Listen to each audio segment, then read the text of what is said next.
오늘은 시편 68편입니다. 시편 68편은 사실 제가 안 하고 지나갈까도 생각을 했었습니다.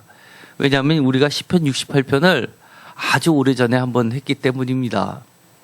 혹시 기억나시는 분 계십니까? 시편 68편? 시편 68편은 우리가 사사기를 할 때 이 드보라의 노래와 함께 했었던 것이 시편 68편입니다. 드보라의 노래 하면 제가 말씀을 드린 것처럼 이 구약 성서 전체 중에서 가장 오래된 시, 손가락 안에 꼽히는 시 중에 하나입니다. 대표적으로 모세의 시, 미리암의 노래, 그리고 이 드보라의 노래 같은 것이 아주 오래된 시입니다. 그렇기 때문에 이 68편에도 이 드보라의 노래가 담겨져 있습니다. 특별히 주로 11절에서 14절 사이에 대거 등장한다고 보고 있습니다.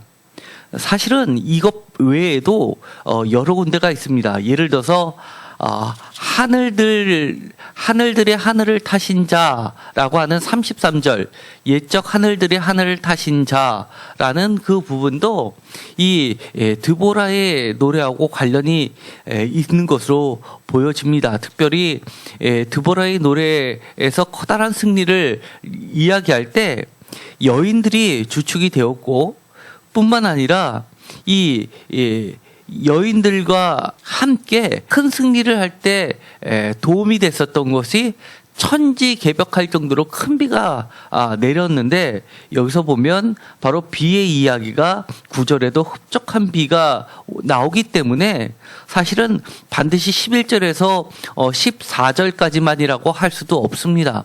여러 군데 흩어져 있기 때문에 무엇이 정확하게 어떤 건지는 파악하기 어렵습니다. 뿐만 아닙니다. 이 시편 68편은 정말 구약의 대가라고, 전 세계에서 대가라고 하는, 그리고 시편에 주석을 다는 대학자들이 보기에는 구약에서 손가락 안에 들 정도로 해석하기가 어려운 난해 구절들이 모여 있는 것이 이 68편으로 보고 있습니다.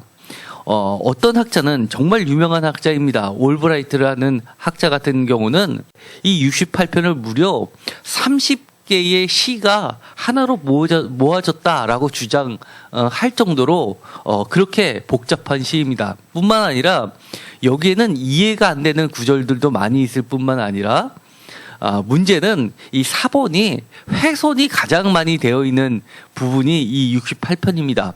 또 훼손이 많이 되어 있는 데가, 예를 들어서 사무엘상 같은 경우도 훼손이 많이 되어 있어서 정확한 뜻을 파악하기 어려운 이 구절들이 이 사무엘서와 이 시편에 많이 있습니다.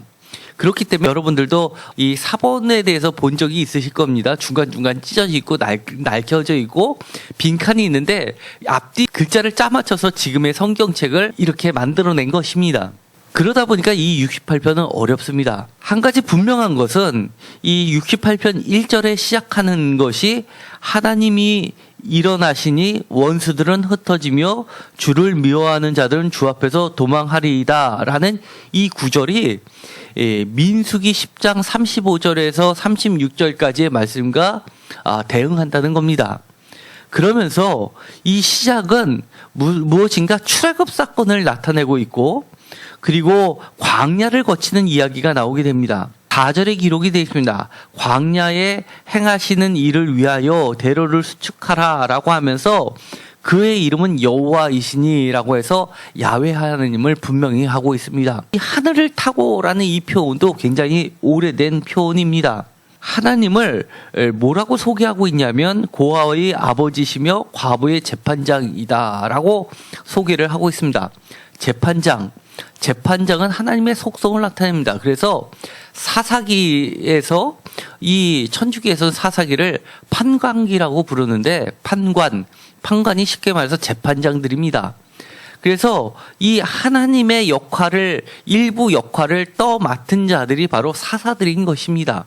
우리가 생각하면 사사기 하면 사사 그러면 용맹한 구원자의 개념으로 알고 있지만, 사실은 이렇게 판단하고 판결하고 하는 하나님의 속성을 가진 자들입니다. 우리가 드보라도 마찬가지로 여자 사사이죠. 그야말로 하나님의 대리자 역할을 한 것입니다. 그리고 7절부터 10절까지를 보면 특별히 이 8절에 보면 신의 산이 나오게 됩니다. 신의 산 하면 떠오르는 것이 있죠. 바로 십계명이 생각납니다.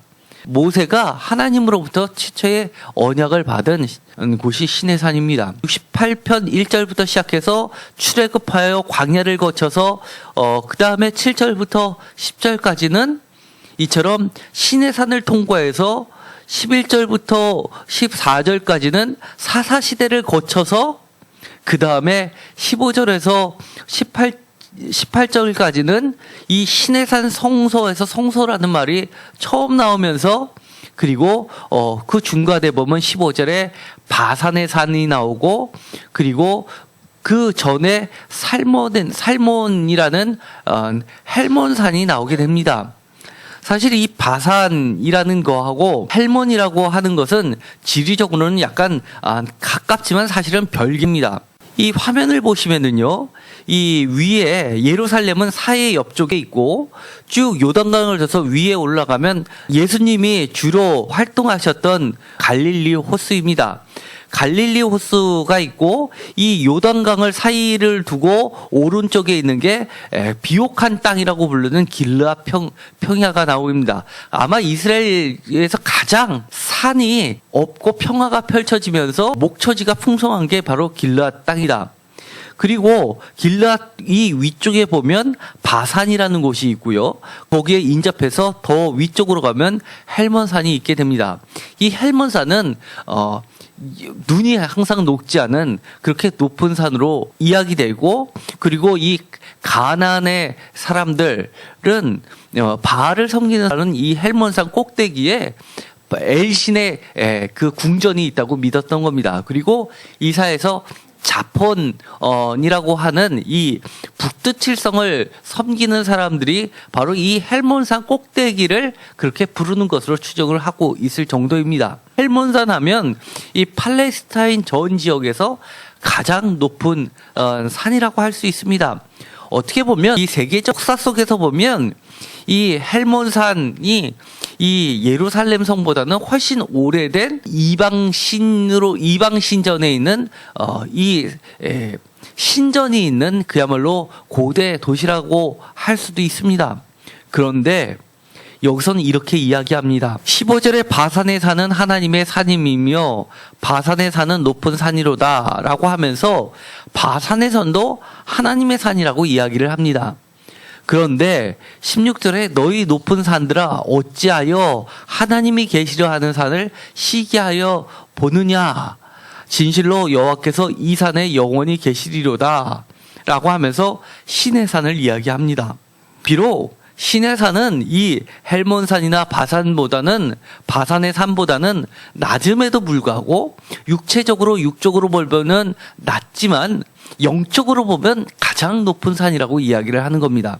그런데 그것이 나중에 어떻게 바뀌냐면 우리가 이미 읽었던 것처럼 29절에 보면 예루살렘에 있는 주의 전이 나오게 되는데 바로 전절인 28절에 하나님이 우리를 위하여 행하신 것을 경고하게 하소서라고 하면서 결국 어디까지 하나님이 진군을 하시냐면 애굽에서 출발해서 광야를 거쳐서 바산과 헬몬산 근처, 특별히 바산 근처는 바로 이 드보라가 싸웠던 지역들입니다.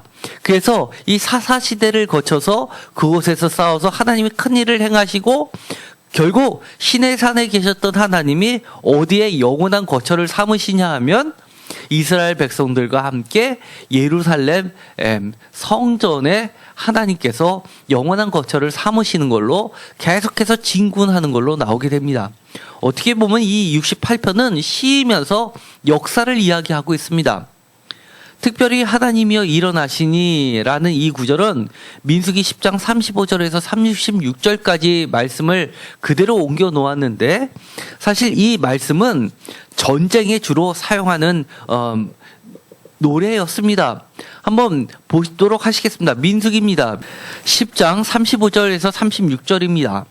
이것은 하나님께서 이스라엘 백성들을 출애굽시키셔가지고 이스라엘 사람들과 함께 하나님이 그들 가운데 성막이라는 것을 통해서 언약궤라는 것을 통해서 그들과 함께 거하시면서 광야를 거쳐가는 모습을 나타내고 있습니다.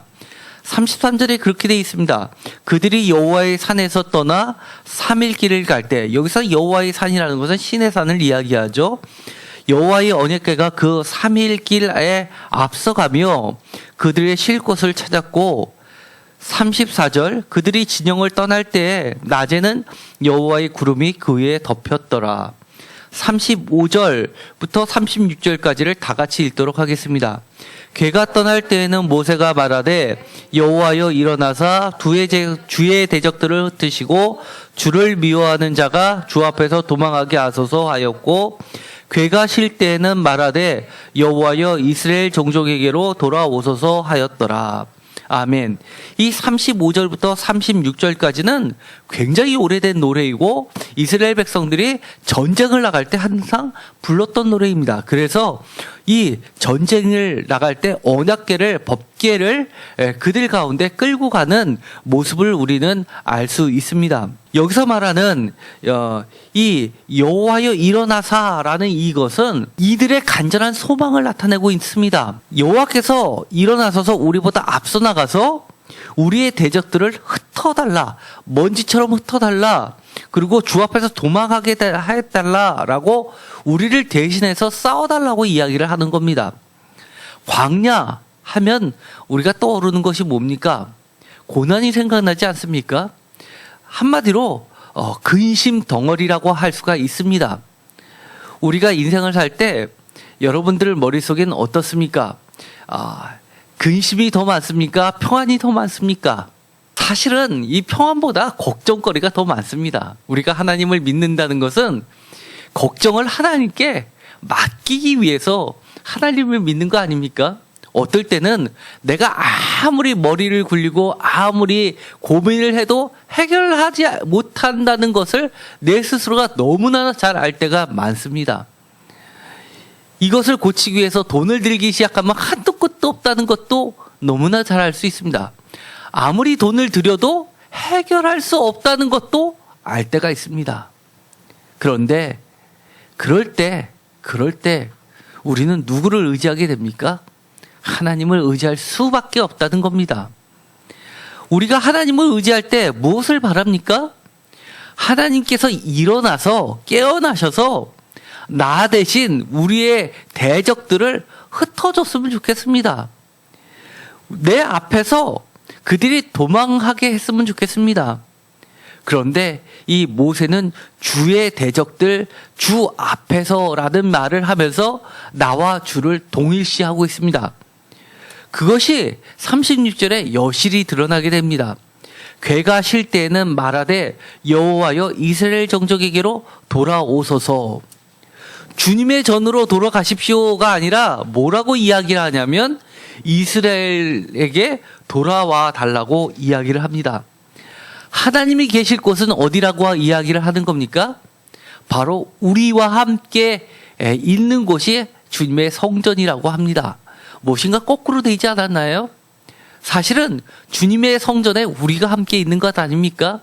그러나 인간적인 마음으로 모세는 그렇게 간구하는 겁니다.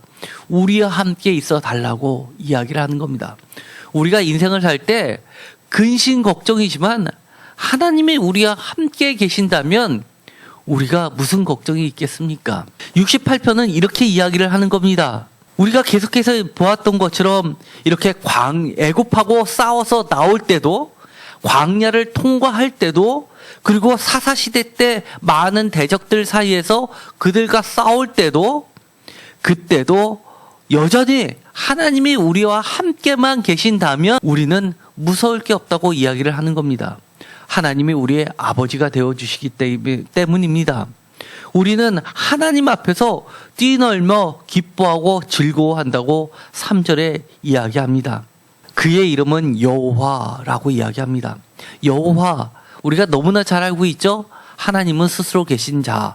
요한계시록에서는 다르게 표현합니다. 어떻게 표현합니까? 전에도 계셨고 지금도 계시고 앞으로도 계실 분. 원어로는 과거에 계셨고 지금 현재 계시고 미래에도 계실 분으로 원어는 그렇게 원어는 그렇게 말하고 있습니다. 야훼, 다시 말해서 뭐라는 뜻입니까? 영원한 현재라는 겁니다. 지금 이 68편에 하나님이여 일어나시니라고 다시 한번 민수기 때의 노래를 부르는 이유는 이 68편이 불러졌던 시대에 과거의 때를 단순히 기억하기 위해서 이렇게 이야기합니까? 저는 그렇게 보지 않습니다. 저뿐만 아니라 이것을 읽는 여러분도 동의하실 겁니다. 여러분이 지금 이 68편 1절을 읽는 순간 여러분의 마음은 어떻습니까? 과거를 기억하고 과거를 복습하기 위해서가 아니라 지금도 하나님 내 앞에서 일어나 달라고 외치는 것 아닙니까? 영원한 현재입니다. 우리가 과거의 사건을 되새기는 것은 과거에 한 번 있었던 하나님 과거의 사건을 통해서 지혜를 찾고자 하는 것이 아니라 과거에도 계셨지만 지금도 계신 하나님 그리고 앞으로도 나의 인생을 책임질 하나님이 영원한 현재로 나와 함께 계시기를 바라고 믿고 고백하는 언어이기 때문입니다. 혹시 여러분 가운데 여러 가지 해결 못한 어려움들이 있습니까? 그러면 다시 한번 68편을 노래하십시오. 하나님이여 일어나소서. 하나님은 여호와십니다. 영원한 현재입니다. 영원한 진리입니다. 진리가 뭡니까?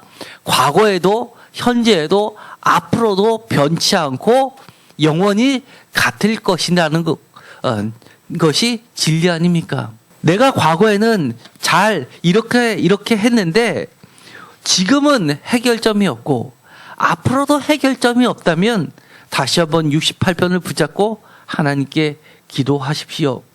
그러면 이렇게 하나님께서 이야기를 해 주실 겁니다. 형통하게 하겠다라고 이야기합니다. 바로 6절에 형통하게 하는데 무조건 형통하게 해 주시겠다는 것이 아닙니다. 거역한 자들의 거처는 메마른 땅이다. 여전히 광야라고 합니다.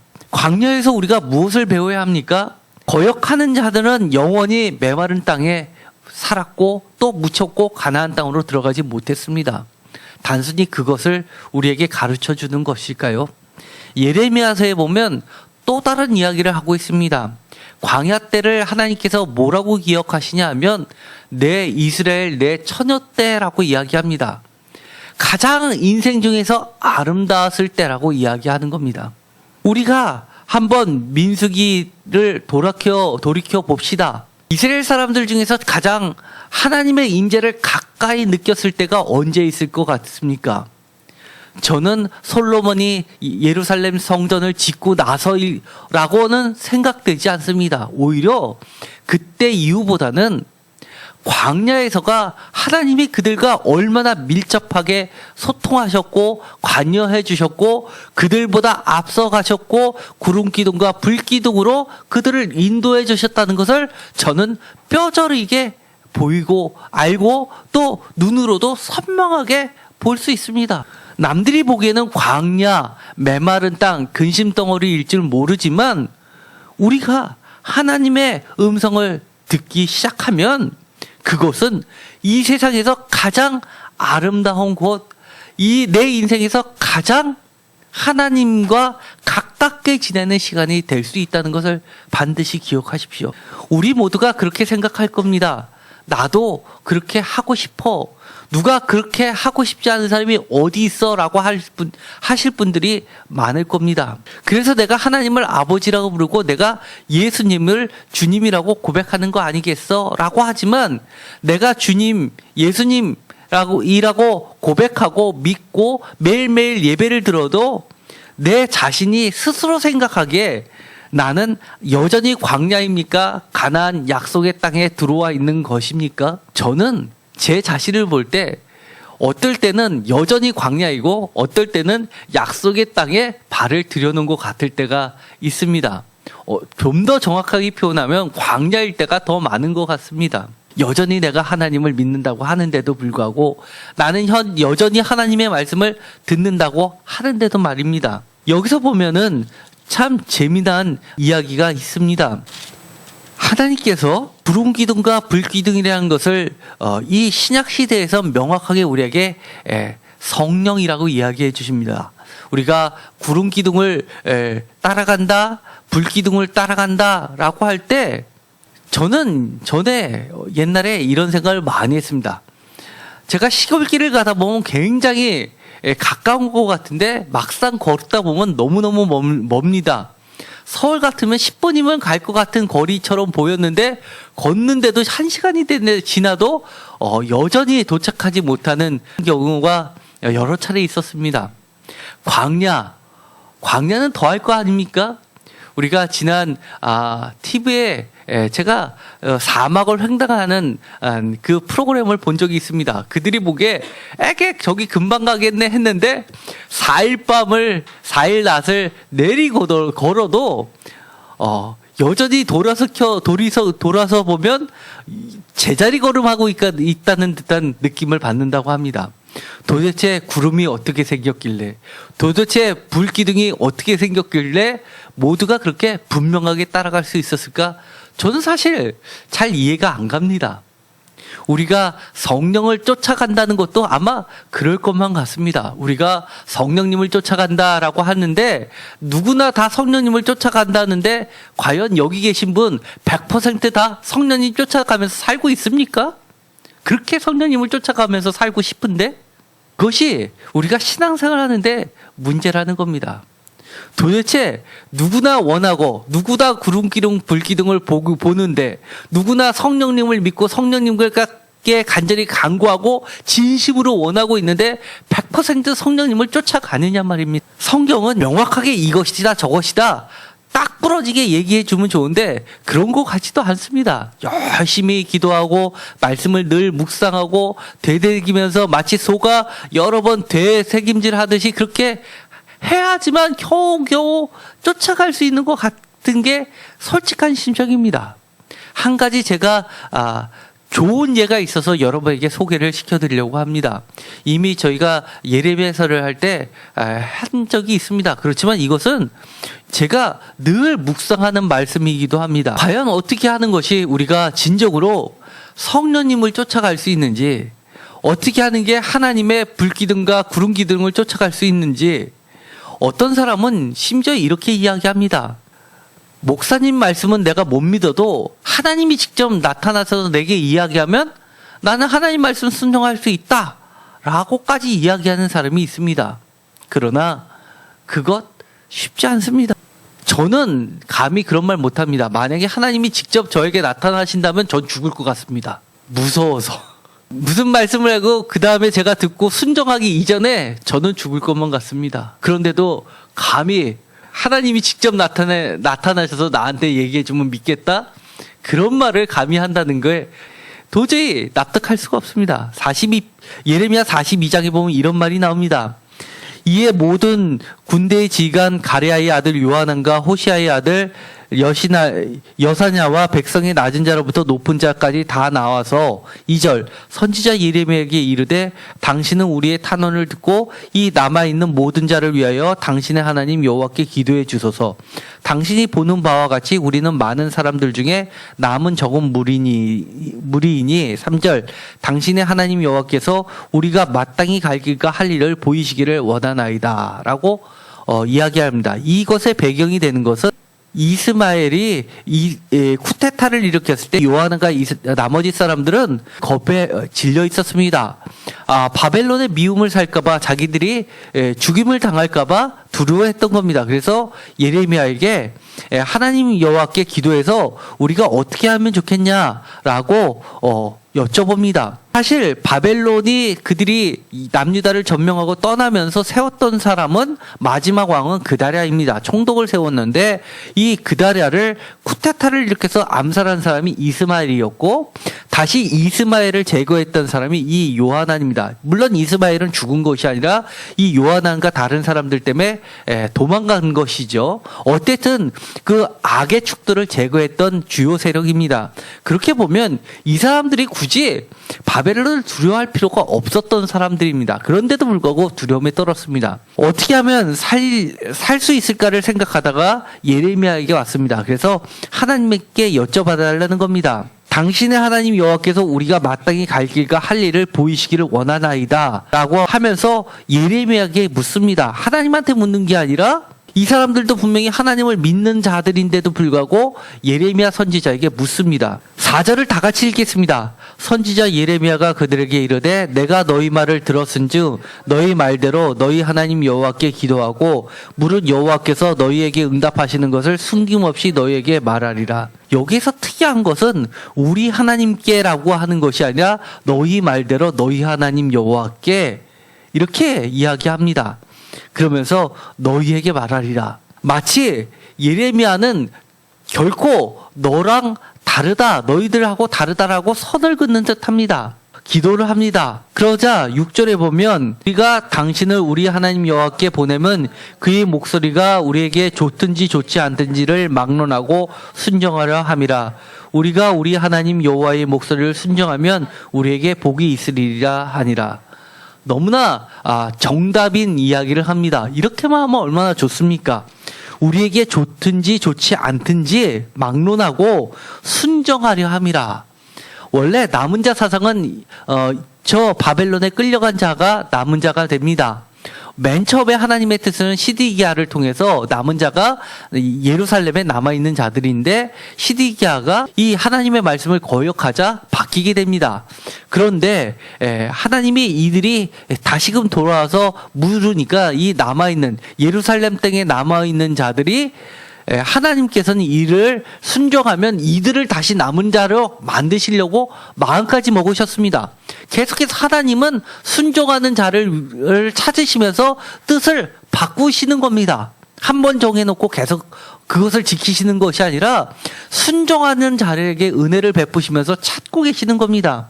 11절에 여호와께서 말씀하시는데 너희는 너희가 두려워하는 바벨론의 왕을 겁내지 말라. 내가 너희와 함께 있어 너희를 구원하며 그의 손에서 너희를 건지리니 두려워하지 말라. 내가 너희를 불쌍히 여기리니 그도 너희를 불쌍히 여겨 너희를 너희 본향으로 돌려보내리라 하셨느니라 라고 이야기합니다. 한마디로 하나님께서 그들을 살려주시겠다는 겁니다. 그러면서 10절에 보면 너희를 세우고 헐지 아니하며 너희를 심고 뽑지 아니하리라 라고 이야기를 해주십니다. 15절에 보면 너희 유다의 남은 자요 라고 이야기를 합니다. 그러면서 복종의 이야기를 13절에 이야기합니다. 사실 말해서 순종이라는 겁니다. 그리고 21절에 가면 다시 한번 이야기합니다. 너희가 너희 하나님 여호와의 목소리를 도무지 순종하지 아니하였은즉 너희가 가서 머물려고 하는 곳에서 칼과 기근과 전염병에 죽을 줄 분명히 알지니라 라고 하면서 이들이 마음속에 애굽으로 도망갈 것이라는 걸 예루살렘에 남아있지 않고 도망갈 것이라는 것을 알고 있었다는 것을 이야기합니다. 43장 1절과 2절을 다 같이 읽겠습니다. 예레미야가 모든 백성에게 그들의 하나님 여호와의 말씀 곧 그들의 하나님 여호와께서 자기를 보내사 그들에게 이르신 이 모든 말씀을 말하기를 마치니 호시의 아들 아사랴와 가레아의 아들 요하난과 모든 오만한 자가 예레미야에게 말하기를 내가 거짓을 말하는도다. 우리 하나님 여호와께서 너희는 애굽에서 살려고 그리로 가지 말라고 너를 보내어 말하게 하지 아니하였느니라. 거짓말했다고 따지기 시작합니다. 그들이 좋든지 나쁜지를 막론하고 순종한다고 했는데 하나님이 하나님 자신의 뜻을 바꿔가면서까지도 은혜를 줘서 너희를 살려주겠다고 그러니 이렇게 해라 남아있으라 그야말로 진짜 남은 자가 되라 라고 했더니만 우리를 살리는 게 아니라 죽이려고 거짓말을 한다고 합니다. 게다가 3절에 보면 바룩이 너를 부추겨서 우리를 바벨론으로 붙잡아가게 하려고 그리고 갈대아 사람의 손에 넘겨 죽이게 하려고 한다고 이야기합니다. 결국 이들이 어떻게 하냐면 예레미야와 바룩을 붙잡아서 애굽으로 끌고 갑니다. 결국 이들은 남은 자가 되지 않고 결국은 버려진 자들이 되게 됩니다. 여기서 보면 13절에 그러나 만일 너희가 너희 하나님 여호와의 말씀을 복종하지 아니하고 라는 이 복종과 11절에 너희 하나님 여호와의 목소리를 도무지 순종하지 아니하였은즉 해서 이 순종은 원문에는 똑같은 단어를 사용하고 있는데 복종이나 순종의 말을 쓰지 않고 듣다라는 말을 씁니다. 사무엘 할 때 시옷 미음 이응이 하나님의 음성을 듣다이니까 여기서도 시옷 미음 이응을 써서 사마야에서 듣다라는 말을 쓰고 있습니다. 하나님의 말씀을 듣는다는 것, 음성을 듣는다는 것은 우리가 그저 귀로만 듣는다는 것을 이야기하는 것이 아닙니다.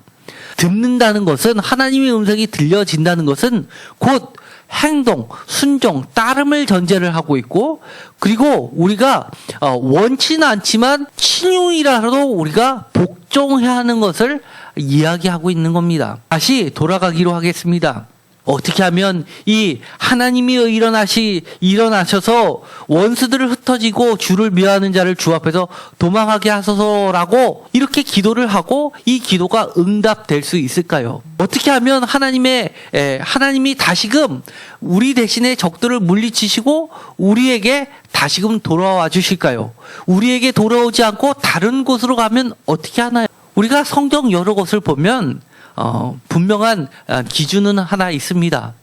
하나님의 말씀을 순종하는 겁니다. 하나님의 말씀을 순종한다는 건 무엇입니까?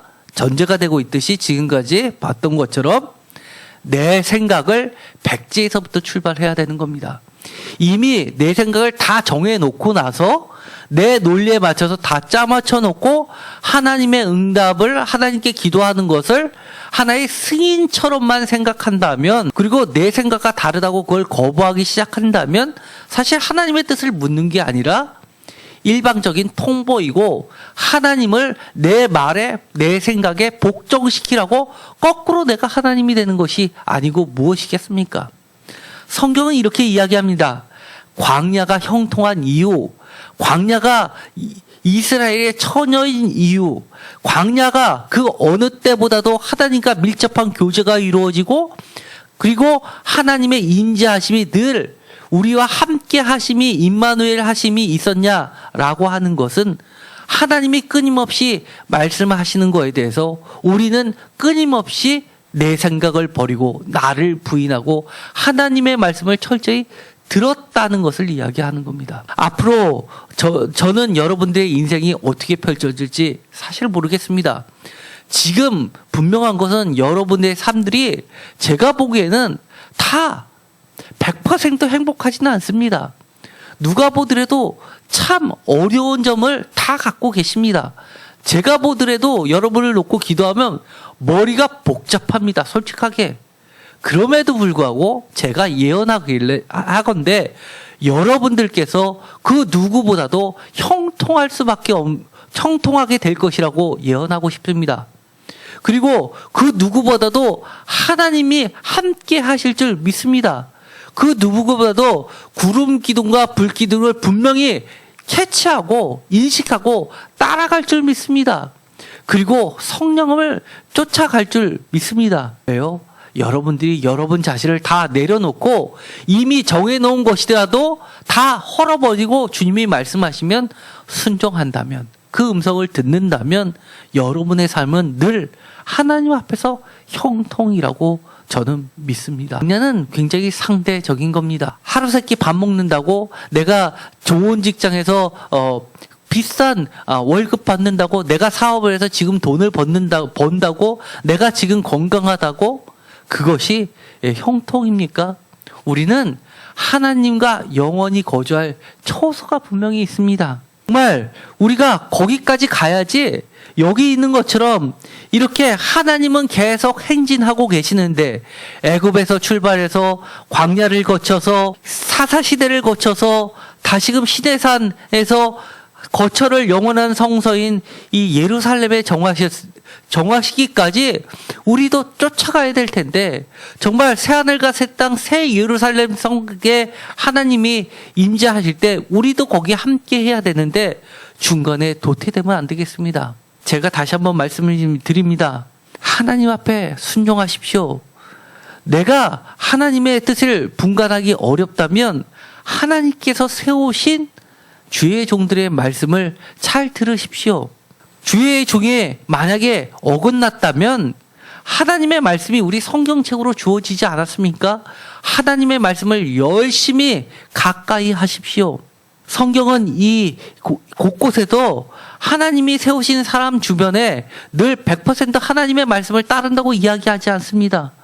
오늘도 이 68편에 보면 여자들의 이야기가 많이 나오는데 11절에 여자들 그리고 또다시 집에 있던 여자들도 탈취물을 나눈다라고 12절에도 이야기하는데 이 여자들이 힘없는 여자들이 오히려 믿음 없는 남자들 능가했던 시대, 그때가 바로 드보라 시대였습니다. 그러나 드보라 시대 때도 드보라가 하나님의 명령을 받고 싸움터로 나갈 때 거기에 참여했던 지파수가 불과 5개 지파뿐이 되지 않습니다. 얼마나 무시했는지 모릅니다. 이 드보라의 노래를 통해서 오히려 그렇게 참여하지 못했던 지파들에서 꾸중하고 있다는 것을 여실히 우리에게 교훈으로 남겨주고 있습니다. 잘 기억이 안 나실 겁니다. 사사기 5장을 잠깐 보도록 하시겠습니다. 사사기 5장 14절에 보면 이 드보라는 에브라임 지파입니다.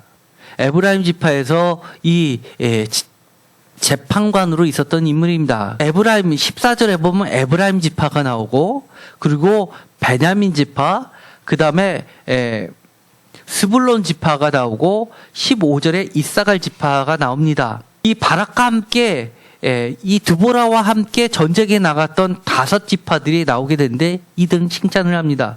그런데 바로 인근에 있었던 르우벤 지파에서 큰 결심이 있었도다라는 이 표현은 표준세 본에 보면 마음에 큰 반성을 하였다라고 되어 있습니다. 이들은 나가지 않고 있었습니다. 르우벤 지파, 그 다음에 17절에 길르앗, 그 다음에 단 지파, 그 다음에 아셀 지파, 이 지파들에 대해서는 저주를 하고 있습니다. 책망하고 있습니다. 이런 지파들은 사실 단 지파 맨 위쪽에 있으니까 이 싸움터하고는 전혀 관련이 없다는 겁니다. 아무리 그 밑에서 싸움해도 나까진 피해 안 입는다는 겁니다. 아셀 지파 해변에 있어서 돈 버는데 바빴습니다. 돈이 많았고 풍족했는데 왜 내가 목숨 걸고 싸우냐는 겁니다. 그러나 18절에 보면 스불론은 죽음을 무릅쓰고 목숨을 아끼지 아니한 백성이요 납달리도 들의 높은 곳에서 그러하도다 라고 하면서 그들을 다시 한번 칭찬하고 있습니다. 아마 그들은 이렇게 이야기했을지도 모릅니다. 하나님이 우리 지파의 사사를 통해서 이야기했더라면 내가 들었을 텐데 여자 지파가 나서서 네가 뭘 안다고 라고 이야기했을지도 모릅니다. 그러나 성경은 이렇게 이야기합니다. 하나님은 하나님의 사람들을 통해서 하나님은 끊임없이 말씀하고 계십니다. 그래서 저도 제 개인적인 말은 거의 하지 않고 주로 말씀에 근거해서 말씀의 연장선상에서만 이야기를 할 뿐인 겁니다. 왜냐하면 저의 말과 하나님의 말을 구분하기 위함입니다. 만약에 하나님의 말씀의 연장선상에 있다면 하나님의 말씀이라고 생각하시고 여러분도 신앙생활 할 때 하나님의 행진하시는 그 길로 그래서 결국은 새 예루살렘 성전에 형통하게 도착하시고 영원한 거처를 마련하게 되시기를 간절히 축원드립니다. 기도하고 마치겠습니다. 하나님, 우리가 가끔은 정말 내 생각대로 다, 내 지혜대로 다, 내 경험대로 다 짜맞춰 놓고 기도할 때가 있습니다. 또 하나님의 말씀을 읽고 심지어 주의 종에게 확인하는 경우들이 있습니다. 하나님의 말씀이 나의 생각하고 틀릴 때는 개인적인 생각이라고 무시하고 하나님은 절대로 그럴 분이 아니시라고 그렇게 믿을 때도 있습니다. 우리의 교만을 주님 뿌리채 뽑아 주시옵시고 하나님의 말씀을 온전히 듣는 순종하는 마음을 주시옵소서. 우리 삶 가운데 하나님께서 일어나 주셔서 우리를 인도해 주셔서 우리들보다 앞서 가셔서 우리의 대적들을 무찔러 주시옵소서. 그리고 우리와 함께 거해 주시옵소서. 날마다 우리가 하나님과 함께 거하기를 원합니다. 우리가 그렇게 고백은 하면서도 하나님의 뜻을 분간하기가 어렵습니다. 하나님, 주의 종들을 바로 세워 주시옵소서. 이 땅의 교회를 하나님이 살아가시는 교회로 굳건히 세워 주시옵소서. 그래야지만 저희들도 신앙생활을 할 때 하나님이 기뻐하시는 길로 갈 수 있습니다. 하나님, 우리가 힘써 교회를 위해서 기도하는 자들이 모두 되게 하시고, 우리가 힘써 말씀을 가까이 하는 자들이 되게 하여 주옵소서. 예수 그리스도의 이름으로 기도드렸습니다. 아멘.